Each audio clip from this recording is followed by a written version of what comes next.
I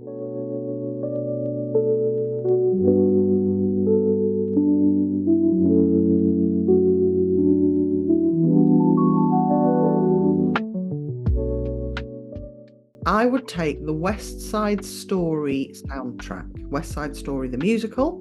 I'd take its soundtrack because I couldn't possibly imagine a life without that brilliant musical soundtrack. And I would sneak in, so that the authorities on the island didn't notice, I would sneak in the soundtrack from The Mystery of Mr. E, because it's a movie, obviously, but it's also an album. It's been made into a soundtrack album. It's on, Spotify and Apple. And I couldn't live without those songs either. I'm not in any way claiming they're as good as the brilliant songs from West Side Story, although I do personally think they are, but obviously I'm biased. But I couldn't live without that either. So I would sneak in the Mystery of Mr. E soundtrack along with my West Side Story soundtrack.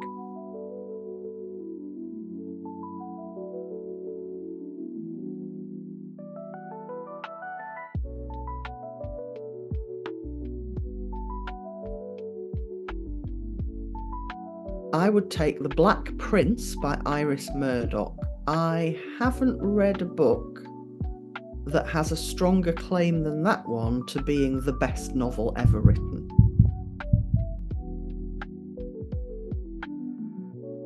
Well, this is going to be a strange one. And you're going to laugh and think I'm crazy. I would take Trinity College, Cambridge. So I used to be a fellow at Trinity College. I'm now a former fellow, so I still have dining rights. And it's just the most amazing place in the world. And if I could take Trinity College, Cambridge with me to my island, instead of foraging for leaves and nuts, I'd be able to go into High Table and have a delicious 3-course lunch. And then, instead of thinking, how am I going to get off this island to the mainland, I could just go to the porter's lodge and ask the lovely porters to help me. And so there's many, many advantages to having Trinity College, Cambridge as one's luxury.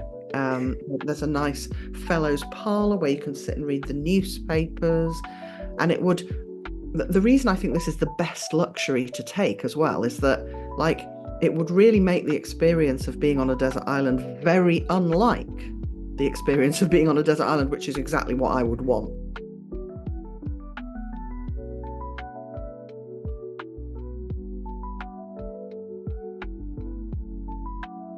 Dim sum.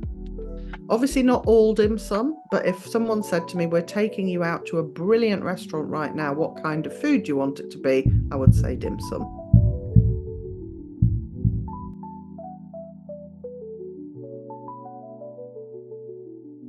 I never go anywhere overnight without 3 things that I put on my bedside table wherever I am. And they're all little crystal ornamenty objects. So one of them is a palm stone, like just a round, smooth stone that you hold in your palm, and it's nice and cold, made of a crystal called ocean jasper. Then I have a little Buddha, a sort of smiling Buddha with a fat tummy, made of zebra jasper, which is another kind of precious stone. And then I have just a sort of nice shapely stone, which is an ametrine crystal. So those are my 3 good luck charms.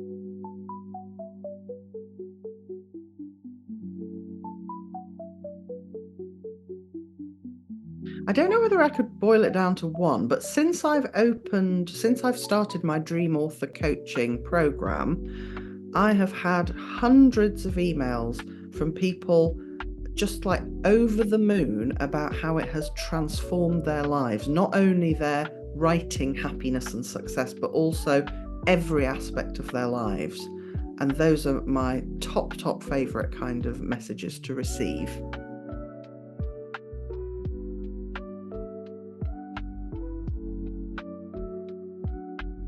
Okay, well, I'm going to give you 2, and they're both the same thing, weirdly. They are both the same thing. So I had 2 days, years apart, when I found out I was going to be published as a novelist. So the first one was in 1999. I was at Totley Barton in Devon. It's the Arvon Foundation, which is where writing courses happen on a regular basis. I was one of the tutors tutoring a poetry course. And I'd written a novel. This wasn't my first crime novel. This was my first go at being a novelist. And I did get 3 novels published, but they didn't do particularly well. Although I still love them, but they didn't sell very well. But when the first one was out there and, trying to get published, I was at Totley Barton teaching a group of teenagers who'd come from Tunbridge School how to write poetry. It was like a sort of traditional creative writing course. And while I was there teaching that course, my agent, I don't know how she got in touch with me. This was long before mobile phones, but she did get in touch with me, because I remember going to the payphone in the office at Totley Barton and ringing my agent to see what she wanted. She may have rung me at home and my husband said, ring her or whatever. Anyway, she told me that Heinemann wanted to publish my novel and that I was going to be a published novelist. And I immediately was on such a high. It's not like anything. So it's happened to me once since, which I'll tell you about in a minute, but it had never happened to me before. It was as though someone had just got a massive syringe and injected pure happiness and joy and ecstasy into me. And for about a week after that, but especially that day and night, I was just floating on a cloud of joy that I was going to be a published novelist. And then that happened again. So I then wrote and published 3 novels, not crime novels. They didn't really massively work.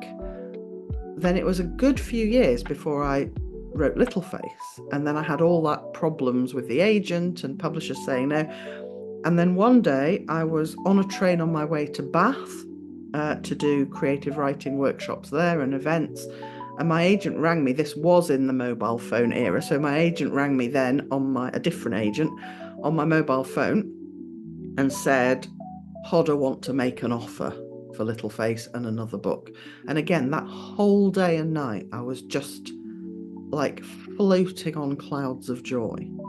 And those are the 2. Now, other brilliant things have happened since, but those 2 really stand out as the 2 occasions where I was so thrilled that it actually felt like I was on drugs.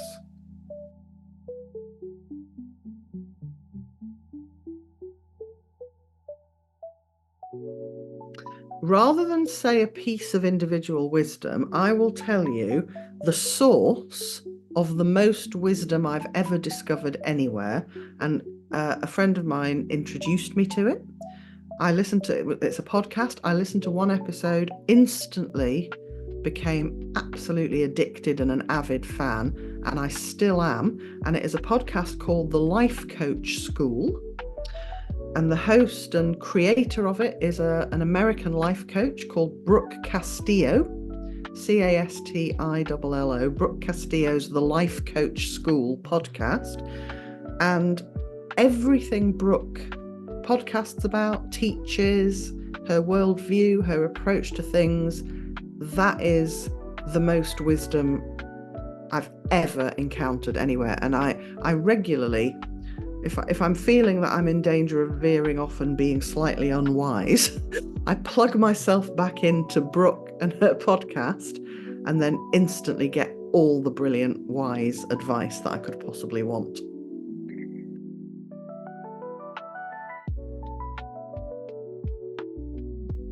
Business class or first class on a good aeroplane.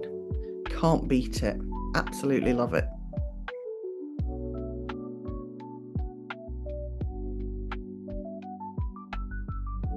Swimming costume. I swim every day. I'm very grumpy if I don't get to swim. I have to have loads of swimming costumes because chlorine gets to them eventually. So there's no item more essential to me than a swimming costume. And you'd be able to swim just off the island, so that might well suit you, Sophie. Good. That would be great.